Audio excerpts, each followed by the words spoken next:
Yeah, man, it plays like 25 people. Yeah, it's gonna be a packed house. Yeah, dude, I can't wait. It's gonna be so much fun. We're gonna play some fucking werewolf. Everyone's gonna have a good time. How many people are coming? Yeah, man, I understand. I know, a lot of people canceled because, for things. But don't worry, I still got some social deduction for us. I think we're gonna be okay. We still got a couple people coming over, so, you know, we still have a pretty good game night going. Yeah, man, I get it. Basically, everyone canceled. It's gonna be me, you, and like 2 other people, and what? No. Fuck. Really? What the fuck are we gonna... Yes, I get it. Uh-huh. Okay. So it's just 2 of us. Oh, God, this sucks a dick. And not in the good way. No, I know I shouldn't say that. I know you're gay.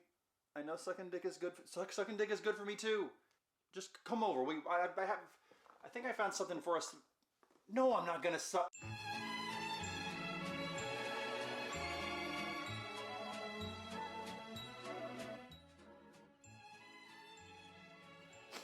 Inhuman Conditions is one of the greatest things I've ever done.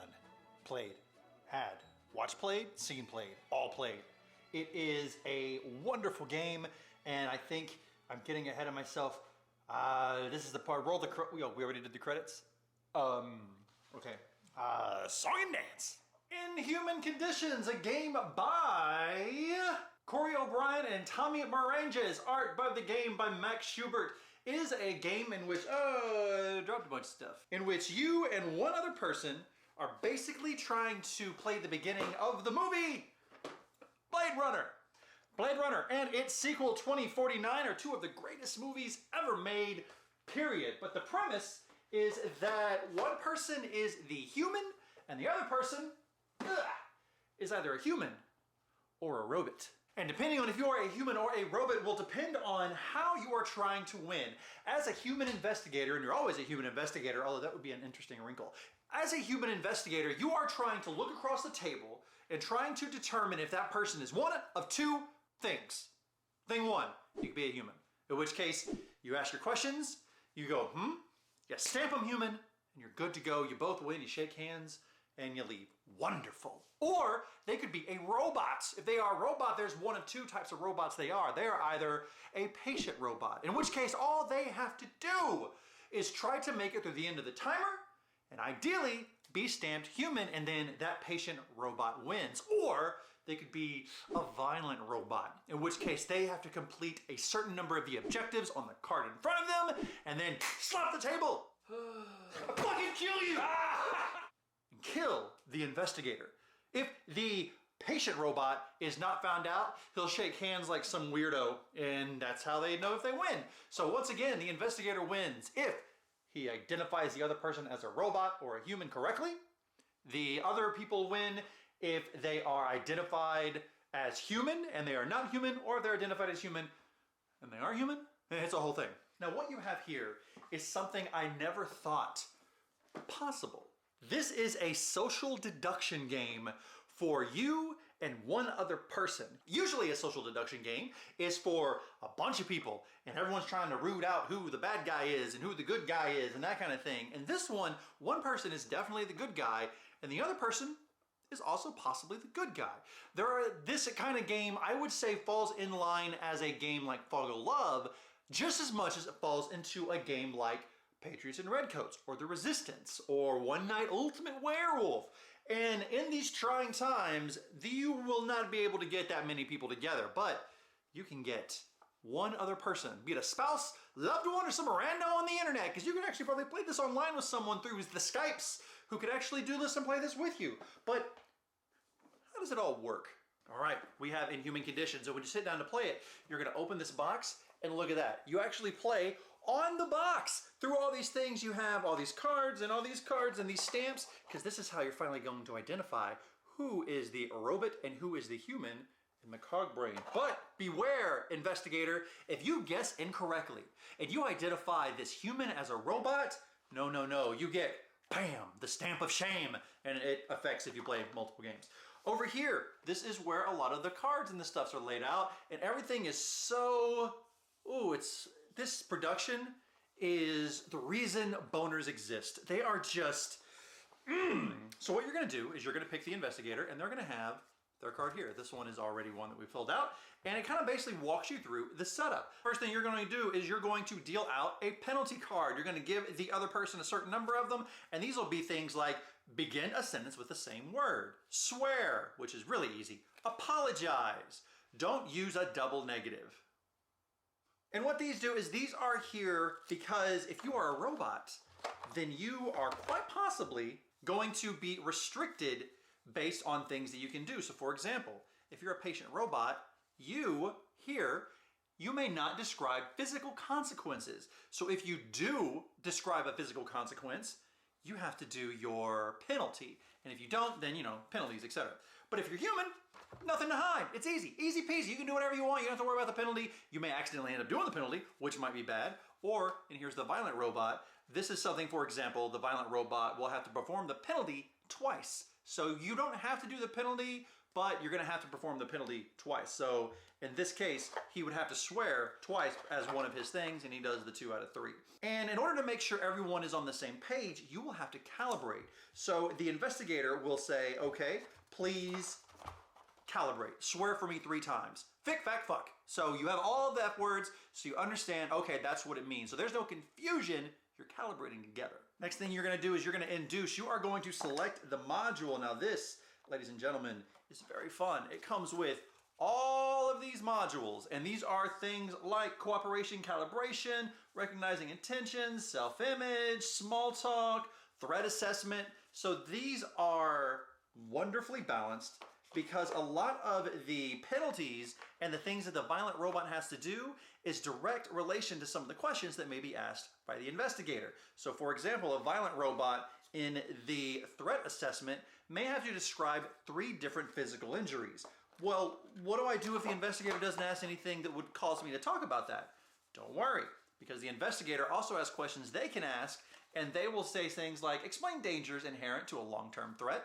So they will set you up for a lot of these, and the investigator's job is try to figure out if the other person is lying, if they're trying to be overly descriptive, or if they're just role-playing, because at the end of the day, and in its guts, in its robot guts, this is a role-playing situation with a purpose. All right, so once they've done that, there's another calibration thing where you have to do with the maze, whatever.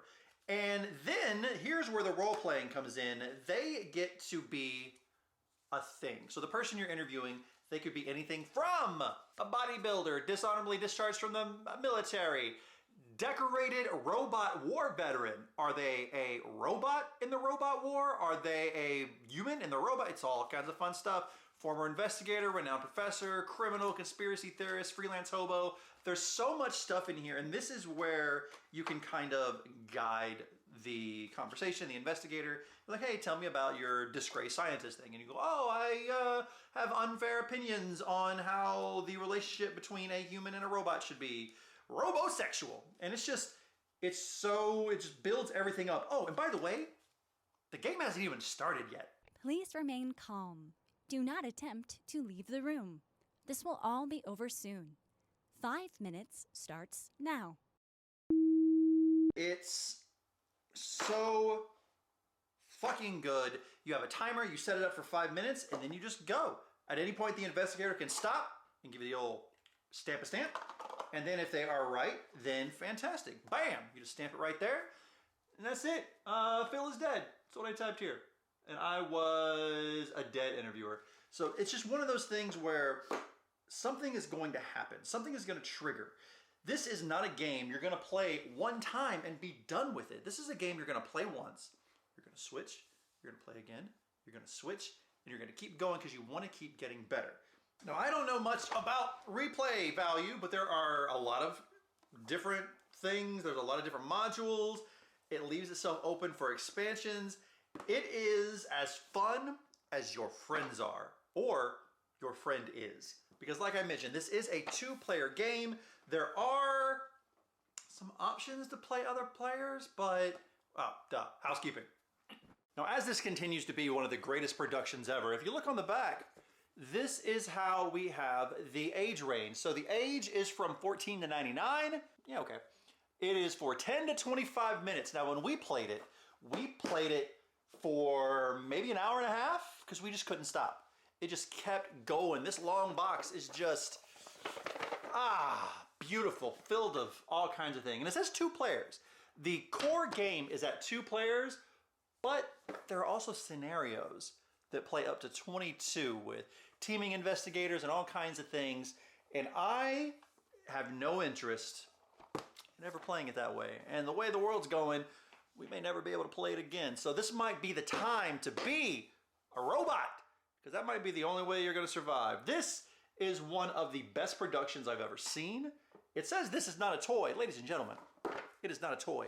Take this shit seriously. It is the best social deduction experience I've ever had. Not game necessarily, because there's not a lot of gaming in here. So for example, I think that One Night Ultimate Werewolf might be a better game. But the experience of playing this with one other person who just fucking gets it cannot be matched by basically anything. But is it perfect? I don't think it's perfect, because I think the way this game is going to thrive is based on the person you play it with. We talked about how games are 10% what you play and 90% who you play them with. But this one, I think, is probably 99% who you play it with.